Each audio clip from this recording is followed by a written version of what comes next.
यहाँ के कमिश्नर, यहाँ के आईजी को वाज़ेह पैगाम देते हैं कि अगर हमारे इलाके में पुलिस भेजी गई, अगर हमारे घरों की चादर और चार दीवारी के तक़द्दुस को पामाल करने की कोशिश की गई तो रब्बे काबा की कसम कोई पुलिस वाला वापस शहर में नहीं आएगा। ये हमारा ऐलान है। हम इस समाज से पहुंच चुके हैं।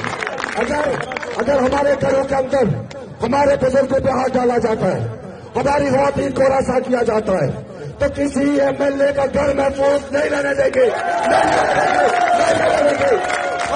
किसी ने गए सड़कों पर हर उस एमएलए को जिसका सिग्नेचर से ये अर्जी यहाँ पे लाई गई है, तुम हमारे लोगों पे हमले करवाओ, हम चुप रहे।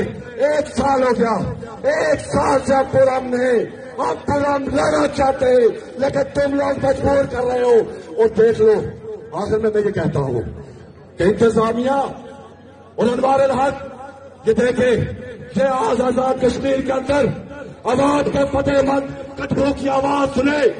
तुम्हारे पास 8000 पुलिस वाले हैं, हमारे पास लाखों मुजाहिदीन हैं जो तुम्हें दिलों से निकाल कर चौकों में फांसियां देंगे, तुम नहीं रोक सकोगे। अगर हमने फैसला किया तो यहाँ का सच्चो दफ्तर में नहीं बैठेगा, जाकर डीसी को दफ्तर में नहीं बैठने देंगे। आप पूरा में पुलिस हमारी मुलाजम, हमारी नौकर, हमारे कष्टों में पलने वाली है, वो अपने औकात में रहे। ये दजाल की रवायात मुख्तलिफ थी, लेकिन इस बार उन्होंने उसे सीखो तो अजीब सा एक माहौल बन गया।